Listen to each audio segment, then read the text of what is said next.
I hope that this just acts as a reminder to you to be gentle with yourself. There's already so much pressure from the outside world. Why be another kind of enemy of progress? Why do that to yourself? Hi guys, I am Laura Nicole. This is a transformative year for me. I am doing the things that I say I'm going to do, which one of them being YouTube. And I feel inclined to have more vulnerable and honest conversations with you guys. I want this to be open and feel like a genuine, honest conversation and discussion and a safe space for all. So hopefully today's video is going to resonate with you. Today's topic is self-love. This concept has always been a little bit interesting for me. I have understood it in multiple different ways and it continues to evolve. When I entered the plus size body positive, whatever you want to call it, space, my understanding of self-love was very much about being happy with where you are at right now in your body and feeling as confident as you can. And sometimes it's okay if you fake it till you make it, but that is what real self-love and that is what confidence is. And as time has gone on, and even prior to that, my understanding has changed and evolved. I think that yes, for the most part, there is this element of you must be body positive and you must feel 100% in love with yourself and who you are as a person. But the reality is that that isn't always going to be how you feel. And I've found myself having moments where I'm like, well, I should be feeling this way. And now I feel terrible because I don't feel this way every time or every day. And so my idea of self-love has completely changed. For the most part, I think that this year is really probably the first year where I can be like, actually, self-love is real and true and I feel it, and it not be this performance. That is where I'm at with self-love and that is my idea of it. But I thought it might be nice to go back in time, talk about how I grew up and how I understood myself, my body, perhaps then go into how I'm becoming more accepting and embracing of who I am. So let's go back in time. I am born in the UK, but my family is from the Caribbean, Barbados and Jamaica, but majority are from Barbados. My upbringing was very much here in the UK for most of the year, but going back home, being around my family and seeing some relatives that perhaps I've only seen once that year. Of course, with that means that because you're not seeing those individuals every week, every month, there is this kind of desire, I guess, that they had to make remarks about how my appearance has changed in the years since they've seen me. My earliest memory as a child was being very, very self-conscious of the fact that I'm going to go and see this relative today and they are probably going to tell me that I am fat. And that could be the worst thing that they ever say. If I'm completely honest, growing up as a child, I really wasn't like a overweight, chubby, fat kid. That just happened later on in life. But I was very much just like kind of average, gangling around and an only child. So thinking that she's the star of the show. There was like this almost, and maybe it's just my interpretation of it, but it felt like this almost like you aren't good enough. And if you change this about yourself, you will be better.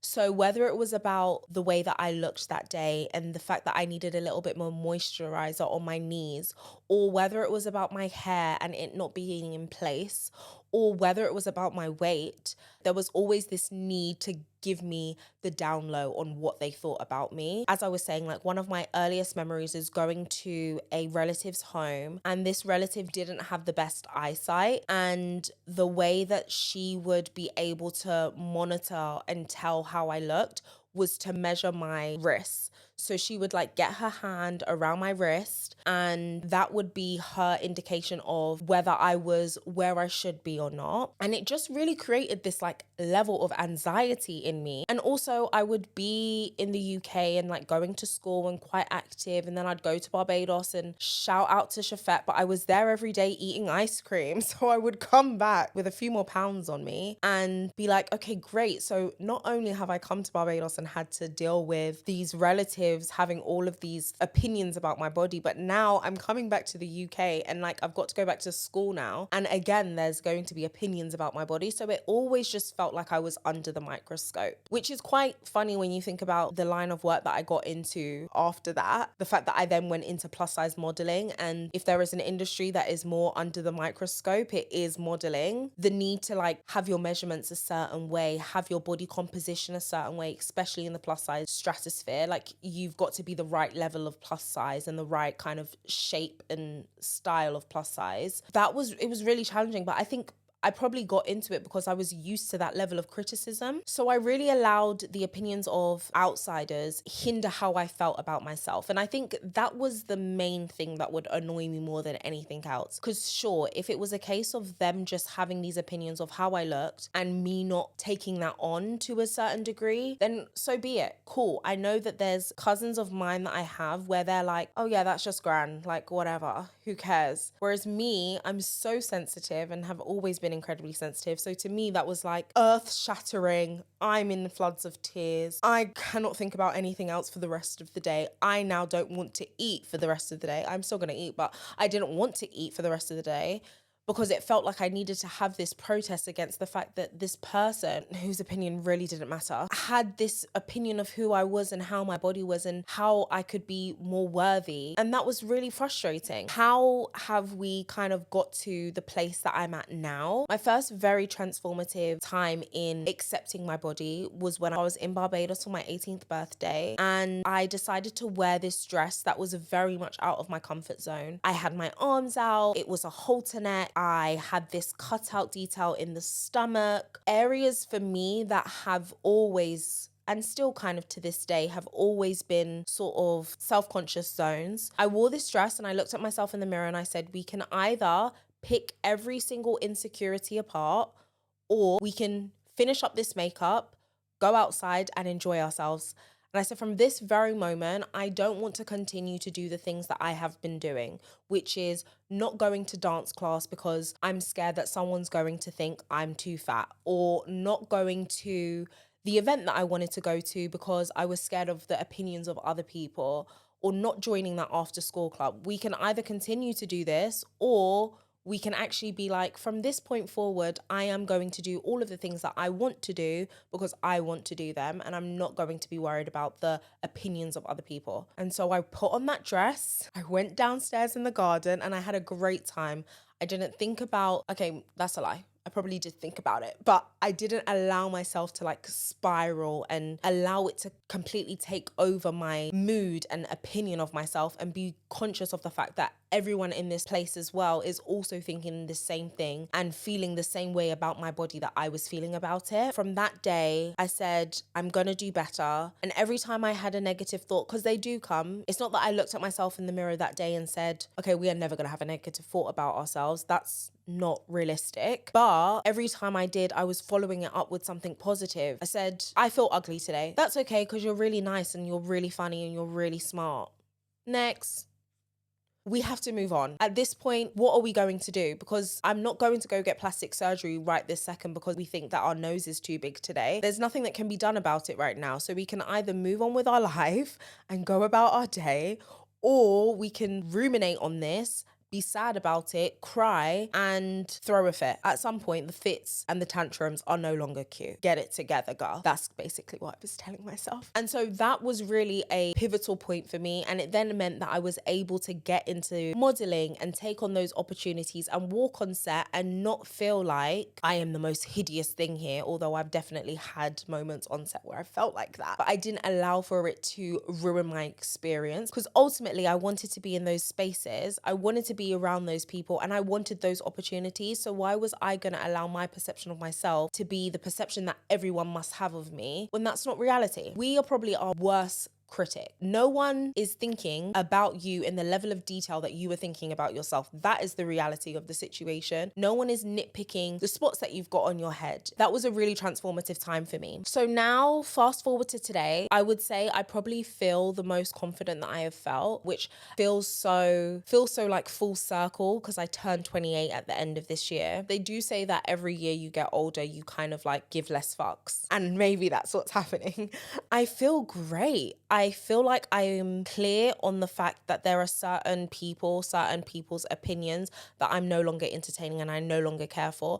And while I can still love you and appreciate you from afar, you will stay afar. Okay? Setting boundaries has been really, really pivotal. It's been necessary, it's been needed. Really, it's come down to how are we not bored? Are we not bored of feeling this way about ourselves? And I think once you get to that stage, it's like, how much further can we take this? And also, it's probably coupled with the fact that my opinion on health and how important that is, and having to make more healthy decisions and changing the relationship that I have with food, and it not being necessarily about comfort and getting me through my grief, but actually it being about nourishing and fueling my body. I am just like in a more grounded space. And I think also there's a possibility that the baggage that I was holding on from childhood and all the other childhood traumas, which I don't know if we've got time to be talking about that today.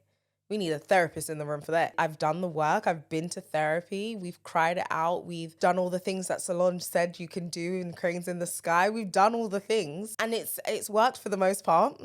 Some of it, not all of it, but it has worked for the most part, and I'm in a better space. I hope that this just acts as a reminder to you to be gentle with yourself. There's already so much pressure from the outside world. There's already so much pressure from social media, the inherent and internalized fat phobia and things like that we, not all of us, but for the most part, society have within them. Why be another kind of enemy of progress? Why do that to yourself when actually you can just appreciate who you are in this moment? And yes, you may want to change the way that you look, but let's not beat ourselves up to do that. Like, let's be loving. I'm hoping that me being in this better headspace means that I'm able to work more and do the things that I love to do and be more creative, because there's something about not necessarily loving the way that you are showing up in the world and trying to be creative and show up in the world that is just, those two things do not work together. And I've really struggled with that, and really struggled with wanting to create and wanting to be out there, but then hating the way I look and not wanting to be shown on camera and not wanting to edit videos of myself because I have to look at my face for however long. So I'm hoping that now that I'm in this better space where, like, I think that I'm more than what I look like, that allows me to be present and be active and do all of the things that I want to do. Because while maybe I wasn't doing the thing that I was doing when I was a child, which was, I'm not going to go to that after school club, even though I really want to, because I'm scared of how people are going to perceive me. While I wasn't doing that, I wasn't creating and reaching my full potential because I'm scared of how people are still going to perceive me. There was still that happening. It just wasn't to the same degree that it was when I was a child. It manifested in a different type of way. And so I hope that this can remind you and inspire you to show up for yourself. Be present, be loud, be bold, and be unapologetic. There's so many things that are happening in this world that really and truly, the way that we look should not be our main concern. The fact that the way that you look can take up so much mental space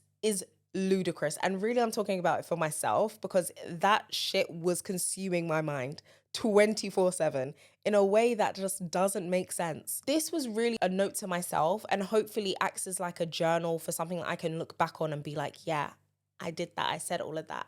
And I meant that shit. I hope that I can keep this feeling consistent, and hopefully you can also keep this feeling consistent. So let's have each other's back. Sound off in the comments. I want to know what you think. How are you feeling? What sort of practices are you implementing in your day-to-day life? And hopefully we can take some inspiration from each other. I love you. I see you. You're amazing. And I will see you in my next video. Let me know what you want me to talk about. I'm so nervous.